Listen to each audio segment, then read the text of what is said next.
Living Proof Radio is often praised for its ability to connect with listeners on an emotional level and inspire them to pursue their passions. Stories of ordinary people overcoming challenges and achieving extraordinary feats.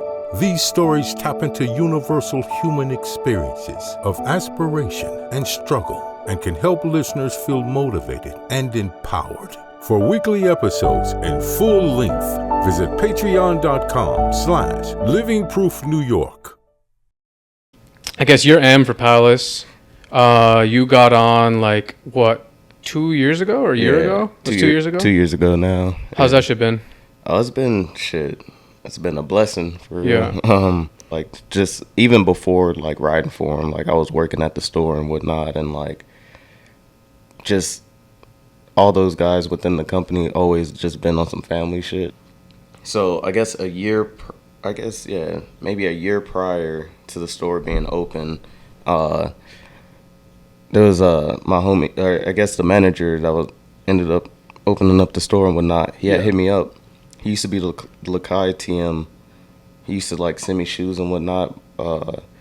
He randomly hits me up one day. He was like, "Yo, are you working right now?" And I'm just like, "Nah, I'm not doing anything." At that time, I was just at home, kind of caretaking with my grandma and whatnot.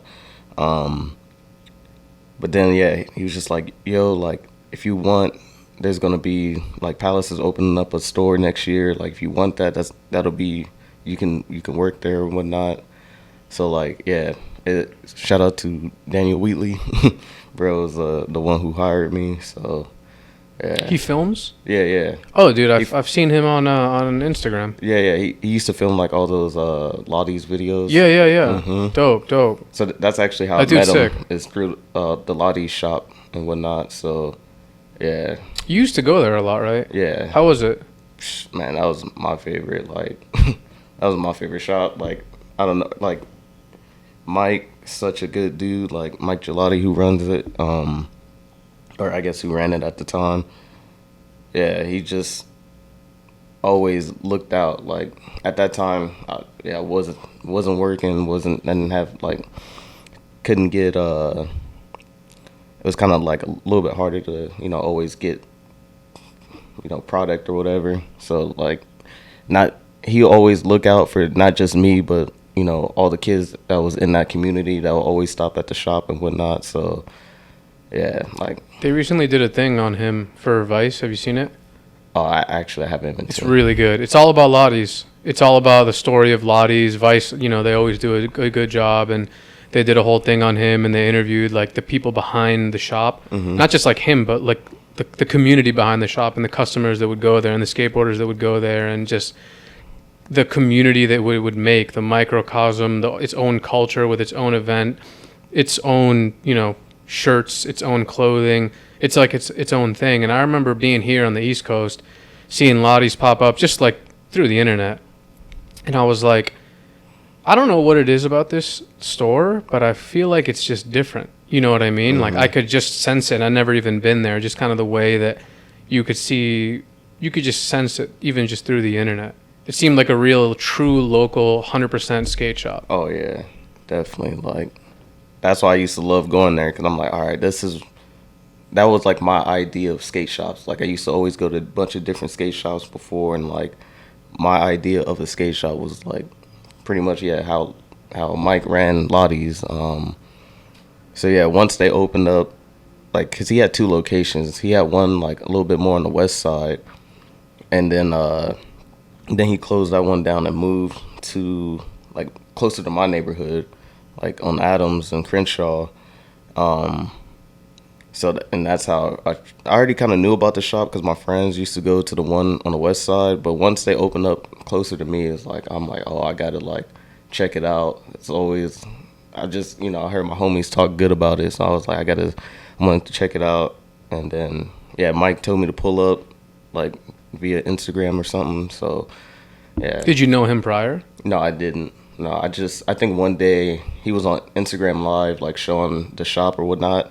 I was like, oh, the shop is looking sick. He was like, pull up, come through. And I was like, all right, shit, take his word on it. And I went there the next day, and man, he showed love ever since day one. You know, like the first thing I remember when I walked in was like introducing myself to him. He was like, "Oh yeah, Mike. Like, what size shoes are you?" And I was like, I don't know, like size 9 or something." He was like, "Oh, well, we just got a box of like a bunch of shoes. Like, if you want, you can grab a pair or two. Like, you know." And then yeah, that day I was able to just grab 2 pairs. Like, Just like that. just like that. I'm like, And that damn. shit makes you feel good. Yeah, I'm like, damn, like, bro, I'm like, you don't even know me. Like, you just met me, and like, you already like giving me stuff within 30 seconds. And I'm like, damn, this is a genuine dude. Like, definitely, like, he was like that with everyone that would come into the shop that's from that neighborhood. Like, yo, you need some. Like, taking kids like some of the homies to Disneyland for the first time and shit. Like, nah, he did a lot for that community in that area, like, for real. Like, Damn. Shout out Mike. man, shout out Mike. Yeah, for real. Shout out Lottie's too. We did him on the show maybe a year ago at this point. The dude is a man. I mean, I only met him that one time, and he actually trains jiu-jitsu, and I train jiu-jitsu, and he trains out in California, and I'm going to California in like a week or two, and I'm trying to fucking go to his gym for real, just to like train with him and chill and like, you know, and just to train in general. But yeah, that dude's the man, and he fucking kills it in all the shit he does too. Like, he's nasty at skating. Mm-hmm. He's nasty at art and drawing. Like, you know, he does all the shit for Baker, Yeah. and then Lottie's was dope. You know, so shout out to him. But so yeah, you were going there, and then you knew Daniel through there. Yeah, pretty much. I think I was hanging out there for a few months, and then Mike eventually was like, "Yo, do you want to ride for the shop?" And I was like, "Shit." Like, at that time, like my goal was like, oh, skate shop sponsor. That's like, I didn't see much past that type thing. So yeah, once I started, pretty much once he told me like, yeah, you're on the team or whatever, like he made an Instagram post like the next day, and then like a few days after that, like Daniel Wheatley hit me up about like wanting to give me shoes or whatever, and I guess Mike was talking to him. Your shoes from Lakai? From Lakai, Okay. yeah. So I don't even think Mike knew he even set that up or anything. It was just like he was just talking to him like, oh yeah, I just started hooking this kid up, like probably need some shoes or something, but like, you know, this and that. But then yeah, so that's how I was able to meet Wheatley, was just through, I guess, Mike in the shop. And then that led to eventually Lottie's closed, and then they were like, and then you were doing what? At that time, Were you on Shake Jaunt? nah. At that time, I was just still working at the shop. I think I started getting Vans Okay. at that time. I think that was like my only hookup, really. It was just like Lottie's and Vans. So I guess, yeah, once he closed the shop down, I was like, damn, that sucks. Like, I used to love just going there, just talking shit or whatever. But yeah, I just after that, I just continued working at the store, and I guess, yeah, shit was able to eventually line up after the fact. Yeah. So you got that. So you were chilling. Lottie's closed. Then they text you being like, "Yo, eventually Palace is gonna open up a store in LA." Then you got that job. How was the interview? Did you even get interviewed? Oh no, I didn't even get an interview. I'm not even sure if any of us of the first staff like got interviewed. It was just more so like whoever Wheatley felt like meshed together, and he already knew everyone, so he was just like, it was his squad to build. You said he's the manager for or he's TM or? He was a store manager. Okay, dope. Not anymore, but at that time he was. But yeah, it was no interview. I'm glad that he took a chance on me for, you know, that being my first job and it being such a big company and them having like crazy drops and whatnot. Like, I'm just blessed to have that opportunity to even get my foot in the door working there. So Yeah, so it is crazy that I'm sure, like, I feel like a lot of skateboarders, you start skating, you're a little kid, you go to your local park, you go to your local shop, and you don't, like you said, like, for me too, like, you know, I never rode for anything crazy other than my local shop, But for me, the local shop was like, I might as well fucking be pro, dude. Don't give a fuck. Like, this is my, you know what I mean? Like, the dudes who I would aspire to be one day all rode for the local shop. To me, that was like more than riding for fucking whatever. But in your case, it kept going, and now you're on Palace, and it was just kind of like one thing led to another. I know that you've been to London a few times, and you fuck with it out there. You ended up riding for DC. You ended up fucking, now you're living in New York. This is kind of a weird question, but does it trip you out? Like, damn, all this shit really happened, like a domino effect, supernaturally, and just like through you being yourself. I was on Twitter or X yesterday, just like shooting the shit and searching shit, and I searched up your name just to see if anything came up, and there's fucking kids who like, you're their favorite skater. Like, some kid was like, yo, I'm about to turn my whole Twitter into a fucking account, just a fan account for you. And then another kid was like posting his fucking heel flips or whatever, and he was like, yo, I got heel flips like him or whatever, like, you know. And all this kind of happened through just kind of like living day by day, continuing to skate and being yourself. Is that weird? Does that like trip you out? It definitely does trip me out. Like, I still like be at times just randomly thinking, like, laughing about this shit. Like, how is this even like a thing? I guess. Yeah, cause like I said, I didn't think too much of like skateboarding like that growing up. I'm like, all right, shop sponsor, that's at most, but I didn't think like I was gonna have people like my skate or like be a fan of my skating or something. Like, I don't know, like it's trippy, but I'm like grateful for it that I have that support from those people. Yeah. So yeah. You have a very unique style. You know what I'm saying? Like, you're one of the people who, like, everyone has a unique style, I guess, but like if we like silhouetted your body and I seen you skating down the street or doing a trick, I'd be like, oh yeah, that's him. You know what I mean? It's like fucking, it's like it's just like some skaters are like that. It's like, I mean, Sean Powers, perfect example.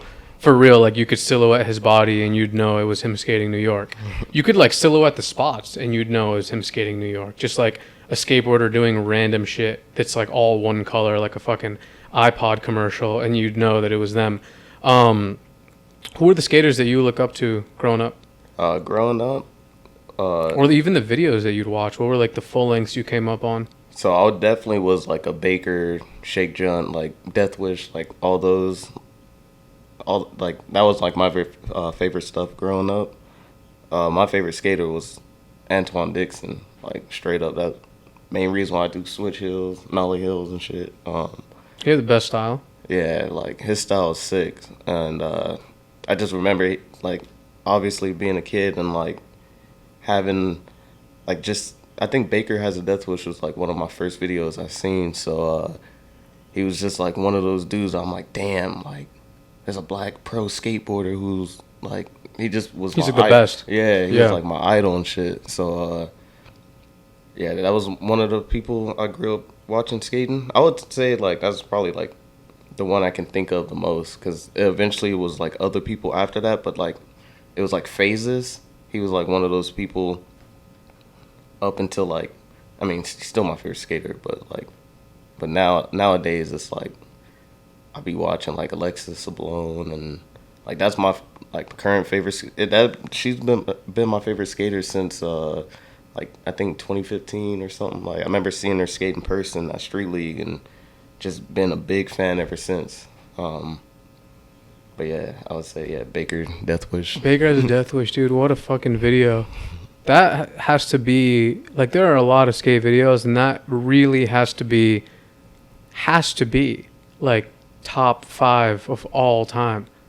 Like, just, it is so original. Because, like, a lot of videos come out today, and, like, a lot of things are, there's still tons of uniqueness, but a lot of things are, like, homogenized. There's a lot of, like, filming that's kind of similar. There's a lot of, like, editing that's kind of similar. There's a lot of, like, there's just so much skating now, and I feel like that video came out during a time period, and the people that are in it, like, that team, like, not just Antoine, but the fucking mix of people. Mm-hmm. I was looking at a magazine, an old Thrasher magazine spread the other day, and it was just, like, Baker double spread, and the whole team just like chilling, like everyone's mad unique, you know what I mean? Like it was like Baker and Deathwish. You had like Antoine, then you had like I think some dude was in a wheelchair, and then you had like Greco rock and rolled the fuck out, like mad, you know what I mean? Like super fucking rock and rolled out. And I remember getting into skating and seeing these videos, and I was going to high school, and like no one really at my high school skated. Maybe like straight up one kid skated, and that was my fucking boy because he skated. That's it. And then there was this other kid who skated. There was two kids, and we were talking last time, but like one of the kids was the one who wore the eye paths. He would wear the fucking eye paths and had the fakey tray flips and shit. And like it was just like a time period where if you were into it, especially, it wasn't really like cool. Like, I don't know how it is to go to high school now, but I feel like if you go to high school now and you skate, you're probably not really whack. Mm-hmm. You're probably like kind of ill. Fast forward and it's like, dude, companies that are within skating are the illest companies. Not even just in skating, but just like in life. Yeah. They got fucking billboards and shit and like doing collabs with fucking Avericks and like the stuff that Palace does. It's wild. Yeah, a lot of these fashion companies been getting a lot of inspiration from skating and stuff. So you know, skaters are the models for those fashion companies. Mm-hmm. The fashion companies definitely want in. I mean, you see like Lucien Clark does a shit with Louis V. Palace did some stuff with Gucci, right? Yeah. Gap. Yeah. And I think it's cool. Because it kind of raises the bar for what's possible within skating, and it also gives skaters more ways to like actually make bread, and it also makes TMs and brand owners be able to take care of their homies. Yeah. How was it getting shot by like Gap and like?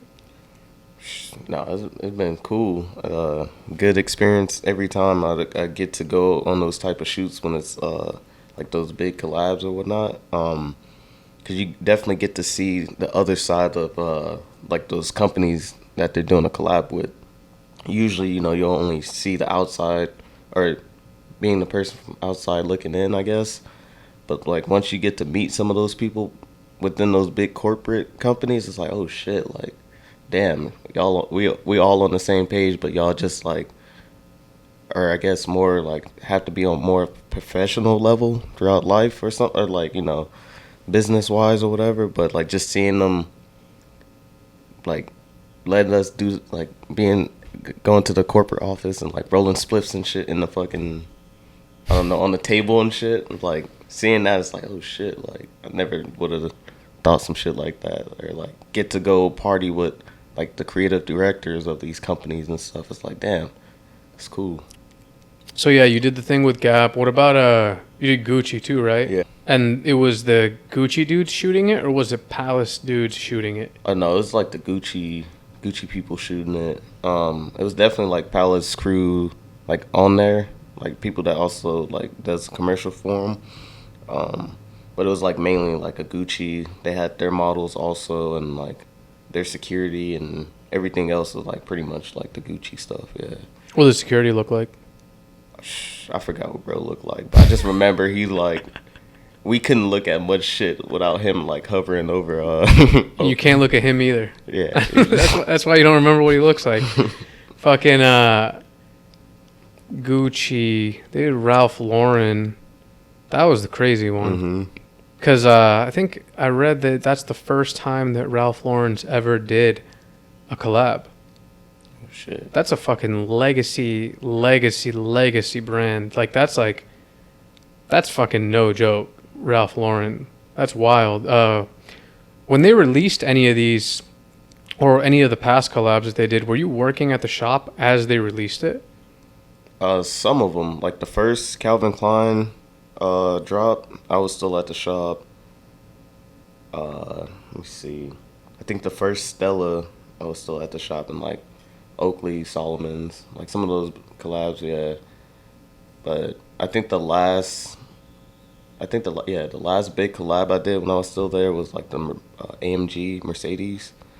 I think that was around the last. Oh no, then they did a Calvin Klein after that. So yeah, the Calvin Klein was like the last thing I was still at the shop for. How was it working at the shop when these drops would happen, or even if not a collab, just a hyped up Palace drop and line goes out the door? Yeah, I would say at first it was crazy. It's like the first month we opened, it was like definitely like the first few weeks. Yeah, it was just like lines around the damn block and whatnot. But it eventually didn't get too crazy on drop days. Like usually most people knew what they want before, as they're lining up outside and shit. So like, well, it kind of was always like a quick process almost. They have security, right? They did at one point, but they stopped like probably like right before COVID or something. Yeah. Did anyone ever try to rack? Nah, ain't no one really try to like come in and steal some shit, but some people definitely got away with some shit. Yeah. And Usher, one of them. Yeah. I don't mean to name drop, but yeah, he got us. What do you mean? What happened? I swear it's funny. You're saying Usher, like the celebrity? Oh yeah, the celebrity. I don't mean to put this out there, but I just thought it was funny. I was on Twitter, and I seen this thread recently. And it was like a bunch of all these people talking about their experience with Usher coming into the retail stores or whatever. And he'll try on a bunch of shit. And then like we'll be talking to like the workers as he's trying on the shit, walk around the store with the shit on and like try on a bunch of other stuff. And he'll eventually like end up walking out with a piece or something or a piece or two. And he did that at our store. Like before I found the Twitter thread, like he comes in, does exactly what I just said, like trying on a bunch of stuff, talking to everyone. Then he eventually like buys some stuff, but he still has like some pants on that he was trying on, but didn't get rung up.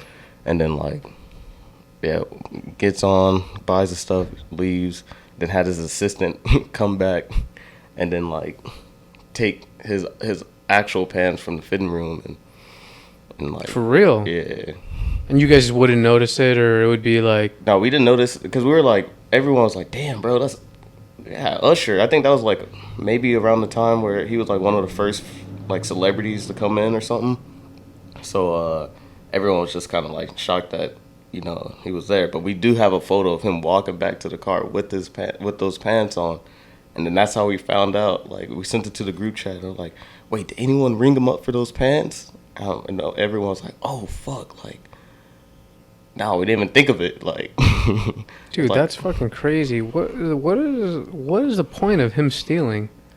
He probably has like, I don't know about billions with a B, but like at least millions, dude. That's a world famous celebrity. Yeah, and at first, I thought it was like, oh, we fucked up. It was our bad. Until I found this Twitter thread and a bunch of other people. Just had the same type of stories. Same thing, yeah. I'm like, yo, like, he just be plotting.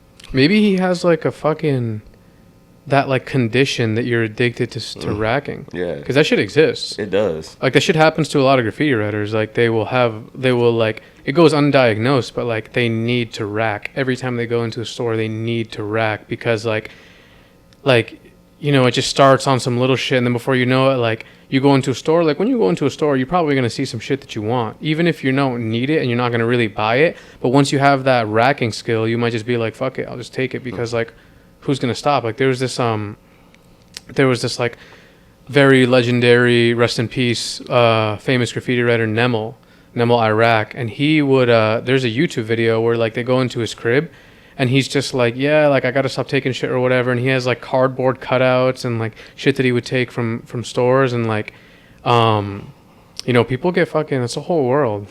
People get really into it. Maybe Usher got into it. Oh, yeah. I definitely believe he's probably one of those people. After seeing that thread, I'm like, he's one of those people that, yeah, have that itch. Yeah. Taking something. So you said the Calvin Klein was the last one you did. Did you model for Calvin Klein? Yeah. How was that? Oh, that one was cool. I was in LA and New York for that shoot. That one was... I was kind of, like, nervous because I just thought it was going to be, like, a photo shoot or something. But then they're like... I'm watching everyone like do the voice stuff, like they're doing like have to say like Calvin Klein Palace and all that. So I'm like just kind of like laughing like in the back, just like, oh shit, like I'm glad I ain't got to do that, you know. I'm watching everyone, and then it eventually comes to me, and like they're like, "Are you ready to to get on camera?" I'm like, "Oh shit, wait, I gotta talk." And but yeah, I was just nervous at that part, but other than that, the whole shoot was cool. I think in LA, on that shoot, Roddy Ricch was there, so I don't know. Let me check some shit real quick, dude. When you take these things off and you put them back on, it's like you're like getting mad confused. It feels like you're stepping into a vortex. Damn, I'm still kind of tripping out that this fool Usher racked. Oh yeah. That's wild. I'm gonna try to find that Twitter thread. Maybe make a clip and like put the picture of him straight racking with. Yeah, you see him with the Palace like shopping bags and stuff, and going to his whip. It's yeah. So you were working at the shop, and then they hit you up, and they're like, "Yo, what are you doing this day? Like, come skating?" And you're like, "Nah, I have work." So then you ended up somehow getting on. So tell me about, I guess, that story and how that went. Oh yeah. So I guess months prior to that situation, they had us film like some stuff in front of the shop for some new clothes. Like we're just skating in front of like at the mani pad in front of the shop and whatnot, and that stuff eventually didn't come out or anything. But I guess that's when they seen some of my like stuff or whatever. Then they had us do it again like in January of 2022. And then at that time I was getting glue boards, and I was gonna be going on a trip in a few weeks. So I was like I'm not even tripping on like trying to film too much things for this. Like I kind of got my hookup already or whatever. And yeah, I guess one of the clips, which was like the kickflip mani I do down that hill, they eventually, they happened to like randomly post it out the blue. Like Palace did. Yeah. Because everyone else we all filmed a bunch of stuff, but like me, I was just like, like whatever. I wasn't trying to like do too much on it. So yeah, I was kind of confused when they posted it because it was like my second day on that glue trip, and it was weird because I almost kind of knew, like I wouldn't say I knew what it meant, but like I don't know, I had this like weird, like I don't know, like deja vu type thing. I'm like, yo, what the hell? Like, does this mean what I think it mean? And I'm just like, kind of just in my head on that trip, like, damn, I'm probably gonna have to quit glue, like when I get back home or something. But so this was like in February, and then so once I get back home, still like I went back to the shop, was working there. I didn't hear nothing at all. I was just like, all right, well, they just randomly posted that, I guess. And then in March, they had like an AMG collab. Then they were going to be coming into town for that. So they eventually came into town on one of the days I was working, and then stopped at the store. And they were like, yo, like that video that we posted, like did good in numbers or something. Like it was like got a lot of love to it or whatever. And they were just like, yeah, like what you doing like on this day? Like we're going to go skate Stoner Park. It would be cool if you come with us. And I was just like, oh, damn, that sounds fun, but I'm going to be, like, at work that day. And who was saying this? Oh, Lev. Okay. Lev, yeah. Lev and Gareth, like, the two owners, they were in the back, and they were like, so, yeah, Lev is, like, telling me, like. Garrett from, like, Slam City. Yeah. Cool, yeah. So, Lev was like, yeah, we're going to skate Tuesday, like, come through. And I'm just like, oh, yeah, I got work. I can't. And he's just like, nah, you don't have work. You coming skating with us. I just, like, at first thought he was joking, so I kind of, like, laughed along with it. And then he had, like, a dead serious face. He was like, no, like, I'm being dead ass. Like, yeah, you're not working that day. So at that point, I'm like, well, you're going to have to relay this message to the manager. Like, I don't want to be the one to tell him I ain't coming to work on Tuesday or whatever. But so I guess that was, like, them filling me out or something, like, you know, me like getting to skate with them. And who'd you skate with that day? It was like Charlie Birch, Savannah, I think those might have been the only two in town that was on the team actually, and then there was like Price, who does like Alzheimer's and whatnot. Garrett or it might have just been Lev. Was Lev skating? Yeah. Dope. No, he was skating. No, he was doing some sick shit that day. So yeah, it was cool to like go on that little stoner trip with them, and then eventually I think it was like almost a week after. That's when the actual event, the AMG event, happened, and then like I worked the event, helped them with that, and then closed. Once everyone left the event, they went to like an after party and shit. I was like, I'm gonna just go home. I don't like drinking like that. So once I get home, I'm like chilling there for a bit, and then I get a text from my homie Frankie, Crazy Frankie. He's like, wake the fuck up, and I'm just like, just so confused. I'm like, what the hell, like. And I guess yeah. So he tells me wake the fuck up, and then I eventually I just check my Instagram or whatever, and I see it's like 2 unread messages from like the Palace Instagram account or whatever, and I'm like, I'm like, I know I had just tagged him in some shit. It's probably Lev, like probably thanking me for like helping with the event or whatever, and then it's just like, I didn't open it yet, and then I eventually opened up my work group chat, and there's a video that they sent to, and it's like Lev typing this message to me on Instagram, like pretty much asking me if I want to ride for him or whatnot. So I just remember like, nah, like I seen the video, I'm like, nah, ain't no way, like. So was that a post or was it a video someone sent to you? It was a video that someone sent to the work group chat. Dope. Yeah. So I'm like, yo, what the fuck? So I eventually opened up the message. I'm like, yo, like, are y'all like being dead ass? Are y'all like, I really thought they were just like at the bar, like kind of just joking. Like the the homies I work with, they know like how much I wanted to ride for Palace and whatnot. So I just felt like damn, are they pranking me right now? Like getting Lev to like make this prank or whatever. And then he's like, yeah, no, it's no prank, like dead ass, like come back to the bar, we'll Uber you back to the bar. And like, so yeah, I got Uber back to the bar, and then everyone like welcomed me, like congratulated me and shit.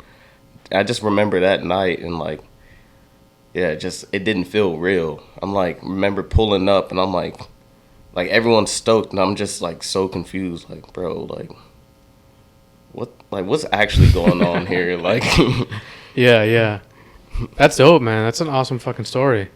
That's a sick way to get put on too. Oh yeah. Supernatural too.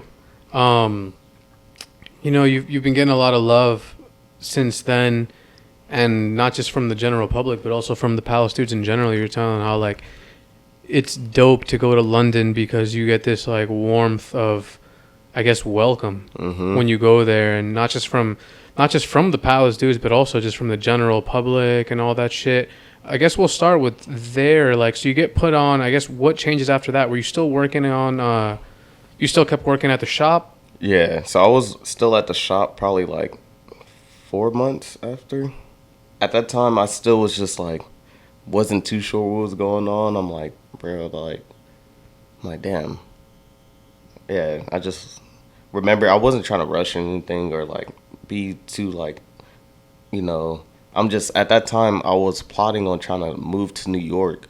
Like, I wanted to move to New York, like, a year prior to that, but I literally stayed working at the shop because I had a belief that, like, maybe if I stay on this shit will actually, like, or stay working here, I can eventually end up, like, I don't know, getting on or some shit. Like, I don't know, but, Were there clues that made you think that was a possibility, or there was just you inside being like, nah, this is possible somehow? I guess, like the first year of the store opening, I remember hearing like someone telling me like, oh yeah, like I think Lev is like hyped on you or your skating or something.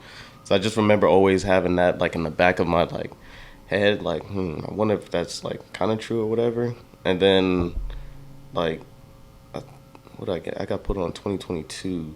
So I think in 2020 or 2021, like, I mean, I know it don't mean anything, but like, like he followed me on the Instagram, like on the Palace Instagram.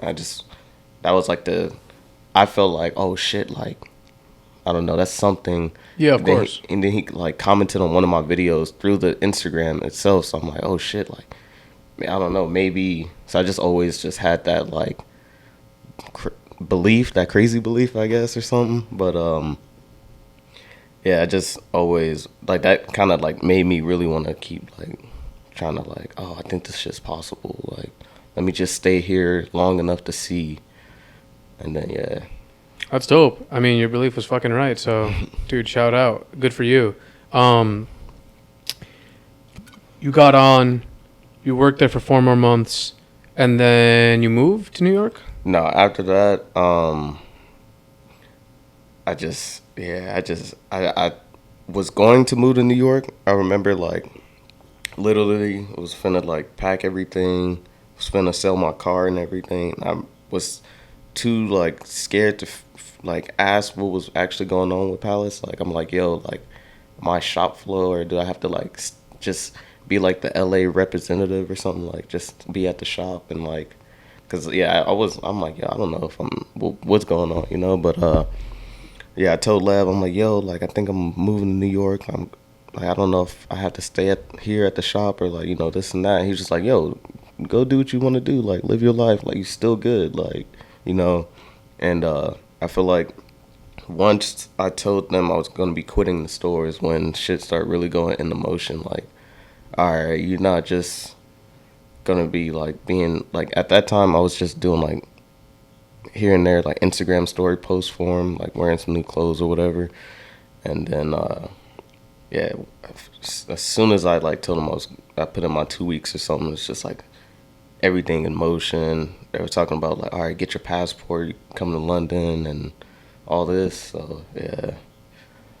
So how long until after that did you went to London first, or you went to New York first? I went to New York first. So at the I guess wait, why did you already want to move to New York? Why was it kind of like this thing even before you got on Palace that you were like, yo, I kind of want to be out? I was just over LA. Like LA was like, I've been there my whole life. I always had it too before even visiting New York. I always just loved how New York looked and just knew I wanted to live here at some point in time. But in 2020 is when I came here for the first time and I fell in love, and eventually came out like 2 more times after that. And I'm like, yo, I have to move here. Like, so much easier to get around. You ain't got to worry about the politics in LA, gang stuff or whatever, a bunch of dumb stuff in LA. But yeah, just I felt so like New York feels safe. Like it's just, I don't know. I ain't realize how paranoid I was living until like leaving LA and like being in a place where I'm like, oh shit, I ain't got to worry about much. But I would say that was probably like one of the reasons why I like, yeah, New York. Because of the safety. Safety, yeah. How not safe would you say LA is compared to here? I mean, I guess it maybe depends on where you live at, but like, I would say it's twice as safe out here, just because like, yeah, like LA, any given day, like I feel like anytime some dumb shit's almost happened to me in LA, like I'm not an aggressive person. Like I'd just be in my own world. I'd be trying to chill and shit, like stay out the way and whatnot. So like all them problems, anything that's ever happened has always been someone trying to fuck with me. And I'm like, yo, like I'm chilling, like bro, leave me alone. They'll still just like, it's just be people bothering you for no reason. It's like, bro, and it's like gang shit. Yeah, either gang shit or someone just tweaking like off some drugs or some shit, and like they're probably not a gang member, but they on some like attacking people just like if they was like, you know, on some, yeah. But yeah, also West Coast, the like situation with homelessness is way more crazy than it is out here. I think it's probably because of the winters. Mm-hmm. But when I go to not San Diego actually, but when I go to San Francisco, Seattle, Los Angeles, it's fucking wild. like you come to New York, you see homelessness and it sucks and people are suffering and all that, and you think it's fucking bad, and it is bad, like out here. But you go over there and you actually get to the heart of it, where it's like not just like it's like a civilization of it. It's like people are fucking down bad, and like so many of them that there's like communities forming around it. Like it's like a neighborhood of just that. You know what I mean? And it's fucking crazy to see. Living East Coast my whole life. Like the first time I went out there, I think the craziest. I went to some dude's art studio that was kind of near Skid Row, and we drove around, and I was like, yo, this is bug. There's a police station right here too. Like it's literally the police stations right here. And I think the murder rate is fucking astronomically higher. But what are the police doing? Like there's clearly, it's just a whole world. It's just a whole world. So there's that, and there's also the gang shit, like you were saying. Like they talk about in graffiti how in LA you don't really have to worry about the cops so much. You have to worry about the gangs when you're writing, when you're doing spots, and when you're going into different neighborhoods and doing whatever it is. Probably less with skating because you're not like straight up tagging on their neighborhood. You know what I mean? But it's probably still pretty crazy, like you said, depending on what area you live in too. What was your experience with that? Last time we talked, you were telling me how like you grew up in South Central, and that has its whole like history and all that shit. So I guess how was that? I mean, shit.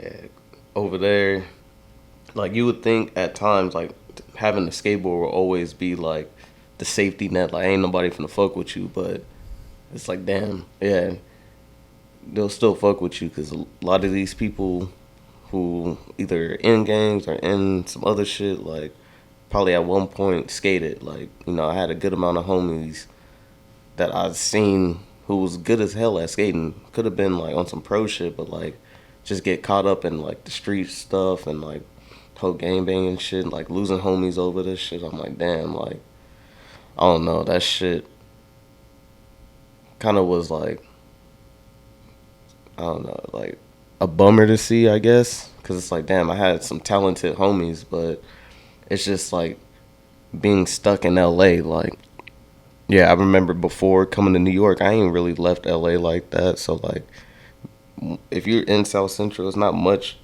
Like, you pretty much only know LA almost. You just think that's the world almost. Like, you don't really think too much outside of LA. So like, yeah, like I'm just glad I was able to, see more of the world than just that little LA and whatnot. Yeah. Do you think that whole situation where you're paranoid affected your personality at all? Do you think it affected the way that you see shit or anything like that?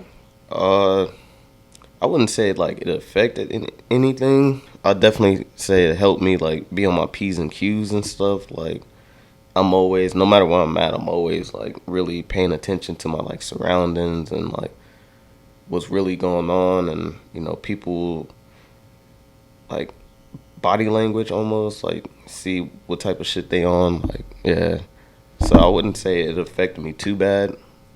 It's just more so, yeah, I'm just always on my toes. Like, I don't know, I don't like being too comfortable or like, yeah. So you come out here and it's way chiller. Yeah.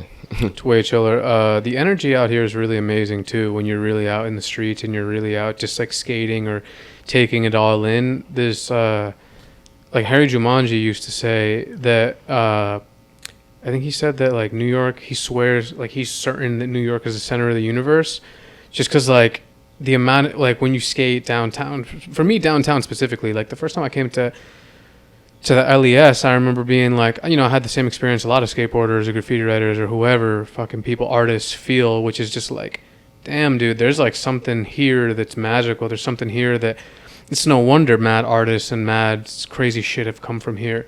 And I used to go to the banks, and every time I go to the banks, it was like some dream come true for me. Like, I'd be like, damn dude, this is like the only place I really want to be at. You know what I mean? So you move here.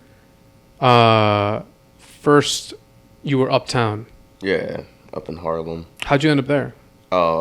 So my homie who used to be the assistant manager at the Palace shop, once he left the shop in LA, I guess. He was already living out here, or he eventually moved out here. He loves Cameron, so he was like, "Yo, if I move to New York, I gotta live in Harlem or whatever."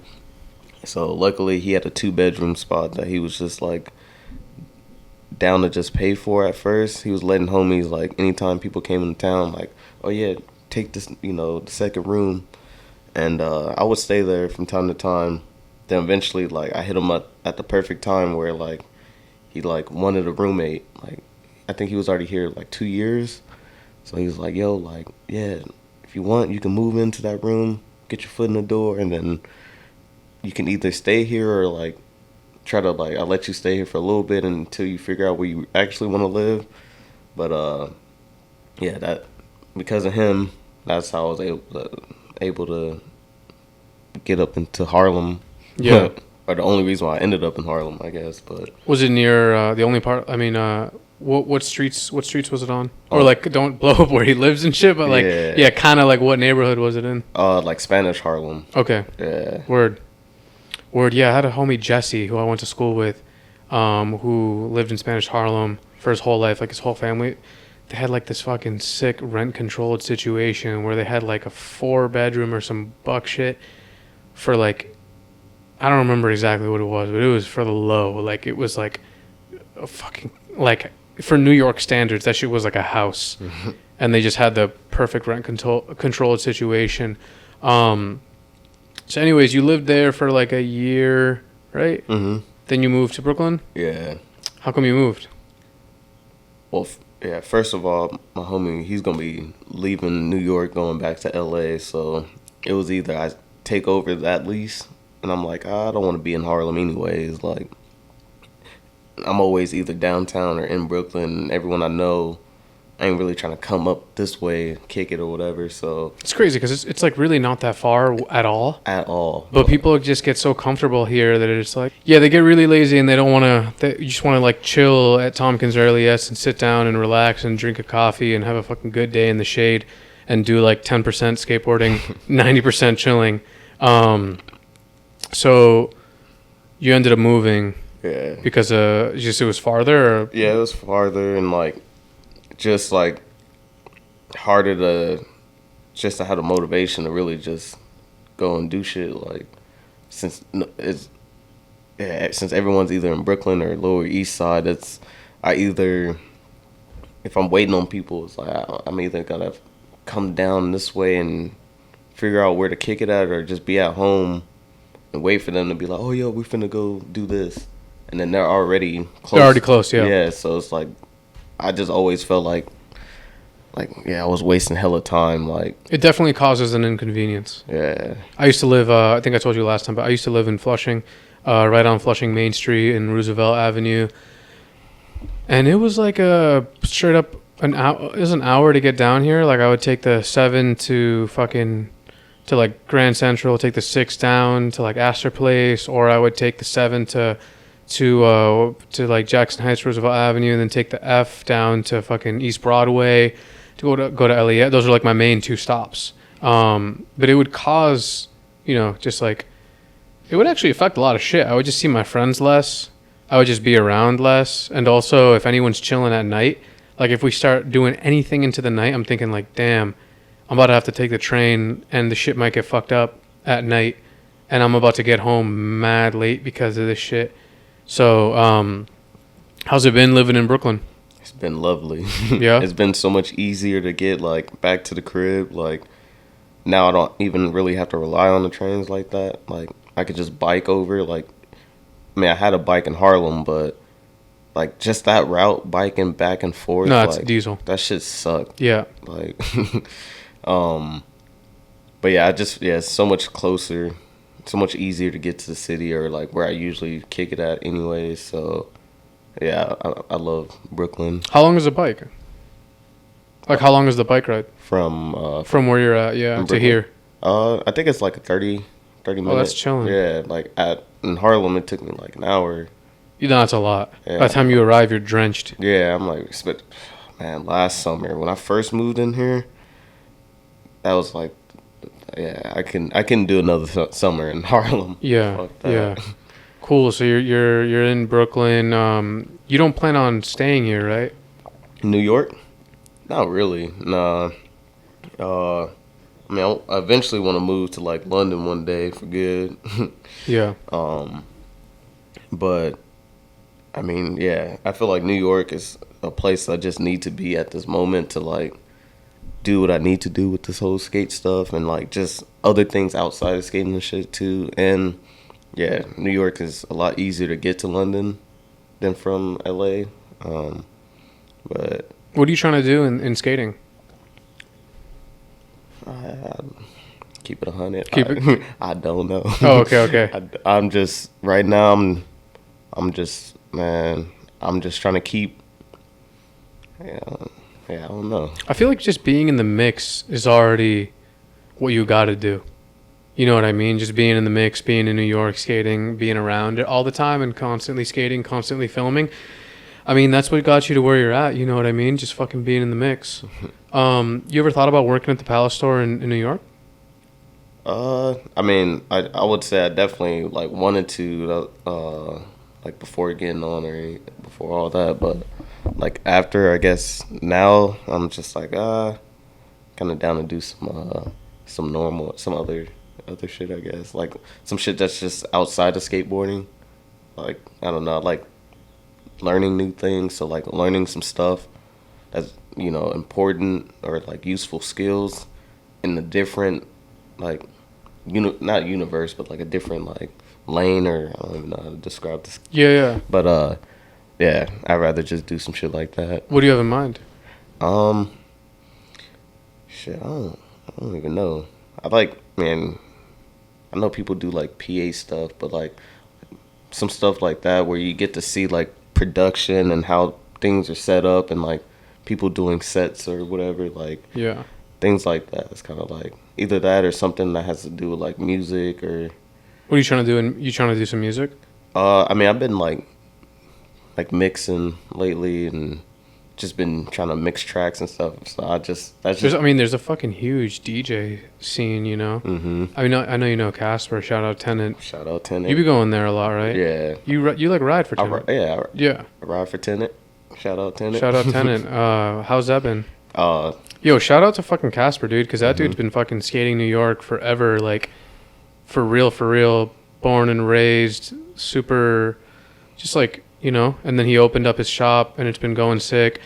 I really fuck with their hats. Mm-hmm. I feel like I don't know if he's designing the clothes. I don't know who's designing the clothes. I'm sure it's like a few of them together, but I feel like the clothes they make are always just like, this dude's been fucking in the scene for a minute, paying attention, has good taste. Their hats are sick, and all their clothes are sick. But yeah. So how'd you get hooked up with Ten, and how'd you meet him?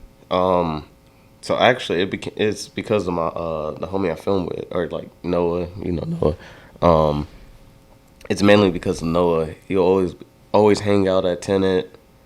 So anytime I'm with him, like, let's go to Tenet, this and that, and I eventually start kicking it there with him. Then I start, like, once I met Casper and realized, Casper a cool ass, like, he's sick as hell. It gave me, like, a little, like, kind of reminded me of, like, how the whole Lottie's and, like, even just, I'm like, those, like, Mike, Casper, those two dudes, like, good people and shit, and, like, how they run their shop. I'm like, all right, yeah, this is, like, my type of vibe type shit. But yeah, I guess shout out, Noah. Noah's the reason why I was kicking that Tenet, so that's how I met Casper and all that. Sick. You've been filming for Noah's video too. Yeah. Like Prosperity. Prosperity. Yeah, that's sick. You have a. You don't have a part, but you have clips. I just have some clips in there. Yeah. Cool. Not a full part. You're filming. So yeah, there's about to be. I don't know if I'm supposed to say this shit, but I'm not. We could, if anything, we could beep it out. Yeah. If it ends up being too sus. Yeah. No, but yeah, it's a video probably like. Try to have some stuff for that. I'm really just trying to work on like a solo part, like have my own like. I have a VHS camera. I kind of want to just like have some homies be down to film me on that shit and like just be able to like have a video part, I guess, that I can just take control of, or like just have everything in my hands. So, because I'm also curious to see how that is. Like, I know like filmers, they have to do a lot of shit when it comes to like editing and all this and that. So I'm like, I want to see like how it is to try to edit a part, like, you know, like. So that's something I'm trying to do. Who you filming with right now besides Noah? At times I'll film with Naquan. Actually, those are only two people. Yeah. I skate with, like, film with. You think they'd be down to shoot with the VHS? Noah would definitely, cause like, yeah, he likes like the old school cameras. Like at times he was using that Betamax to help finish up. That thing's huge, right? That shit's big as hell. How heavy is it? That shit's probably like 80 pounds. Like, I'm not even like. Are you serious? Yeah. Like, oh shit, dude. Maybe there's no way it's fucking 80 pounds. Let me see. Probably like 60. Yeah. Like, it's like really heavy. Even 20 is just crazy. Like a VX doesn't weigh shit, and that shit still gets your hand tired. Man, I remember at times having to like help Austin when he was in town filming for the video. They're also filming like an HD video, so like at times he'll bring out the HD camera and the Betamax shit. And I'm like, bro, like, you're crazy. You're skating through the city with two cameras. Yeah, and then he'll be like, oh, can you like walk a few blocks with this? I'm like, oh yeah, I got you. And then I'll walk like a block or two. I'm like, bro, I gotta put this shit down. Like, how you? That's cool they use those cameras though. Mm-hmm. There's so many sick old cameras that make skateboarding look sicker. I do like the HD though. I will say I do like the HD, but I think that I like all the cameras. I like HD. I like fucking VX. I like fucking GL2. You remember the GL2? I don't know what that is. It was like, it looks like a VX, but VX was made by Sony, and GL2 I'm pretty sure was made by Kanin. GL2s, they look mad similar. Oh, I know what it's like light gray. It's light gray, and then the VX was like dark gray, and VX was like the real shit, and then GL2 was like okay. Because when I was younger, I did end up getting a VX, but I really wanted to get a camera, and I was like very tempted to get the GL2 because it was just way cheaper. You know, now that we were talking about it before, but I was like, now they have the HD cameras where the lens alone is like 10 bands. Yeah, it's impossible. That's a damn car right there. It's crazy, but that's why you fuck around. You get a Betamax. Mm-hmm. How much is a Betamax? You could probably, I think you could buy one for like 300. Yeah, dude. 200 or something. Fuck like that. You dude. just gotta find the right person that's selling it that don't really know shit about cameras. Yeah. So you already have a VHS? Yeah, I bought it last year. What is it? I think it's a Sony. I'm not too sure which type of VHS it is. But yeah, like I think a year ago I ended up buying like 3 of them. Like I bought 2 that didn't work, or they worked, but like I couldn't use it without like its batteries.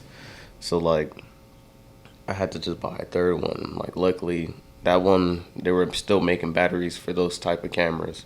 So yeah, I just ended up getting it. Yeah. So you're basically trying to film your own part, but it's not going to come out with Palace, or I'm not too just see whatever happens? Yeah, just to see. Like, I'm just like, I really like how like skating looks on old cameras, and I don't know. I just want to have some shit on the VHS camera. I don't really care what it's for. I'm just trying to just do it. Stay active too. Yeah. Yeah, that's cool. Yeah, I really like that Beta Blockers video. You had clips in it. How was filming for that, and who filmed the clips in New York? So that was Austin. And that was like probably like, I think that's, what was that, 2 years ago? So that's when I had just quit the store. I was out here for like a month. So I was just like, all right, I got to try to get whatever shit I could. Like, so yeah, I mean, filming with Austin that shit was fun. It was always like mad shit to do. Let me see. How many days did you guys film? Shit, I mean, we tried to film like damn near every day that trip, but it wasn't like just me and him. It was like Charlie was out here, Savannah, obviously Sean and whatnot. I can't remember how long it was because at that time too, they didn't have a beta. Like they still don't have a Betamax in LA, but like since I was living in LA, it was like I kind of almost had to like go to where the cameras are. So yeah, that was like the main reason why I took that trip to New York for a month because I knew they were coming out with a video. I'm like, I gotta at least get a clip or something for it, you know. Yeah. But yeah, it was nothing but good times filming for that. Yeah, you're mainly skating TF, right? Nowadays? Yeah. Yeah. That's your main show. What about LES? No, I don't go to LES. What about any street spots? I mean, we just like Tompkins be like the meetup point, and then like just we'll skate whatever like in the streets. Not really. I don't really have like a specific like zone I really be at when it comes to like street skating.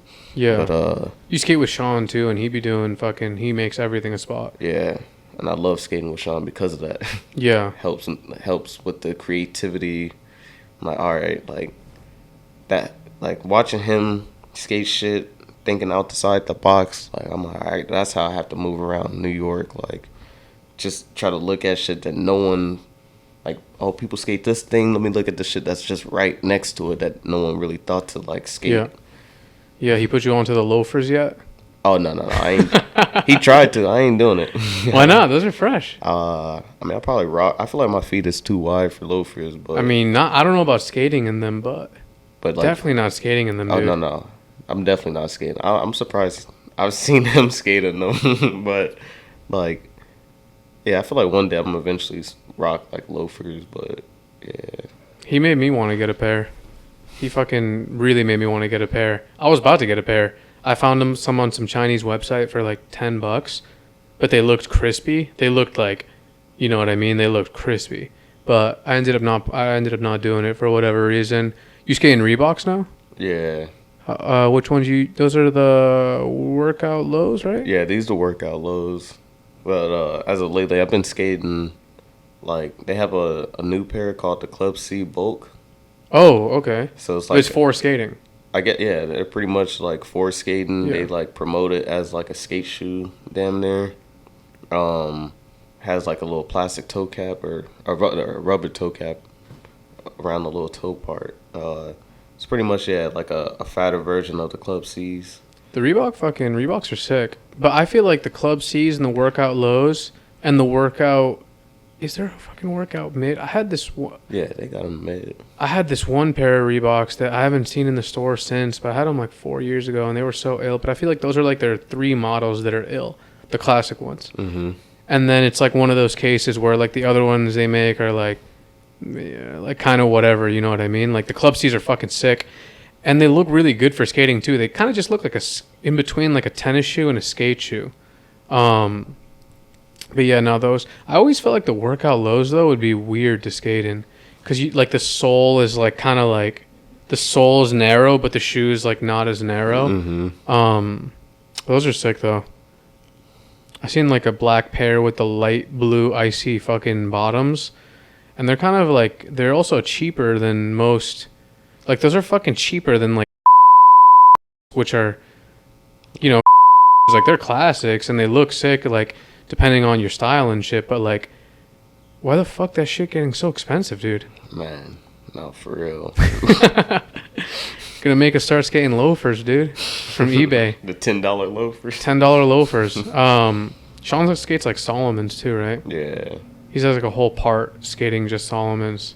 Yeah, I'm like, I tried that. I'm like, bro, I don't know how the hell you skating Solomon's. It's like, the willpower. Yeah, I'm like. That's the willpower. That's like the only way to explain it. Oh, you tried skating in them? Yeah, I'm like, just like any type of shoe that has like the little like, if the bottom ain't just, you know, Flat, my brain can't think to like skate in them. I'm like, I just feel unsafe in them.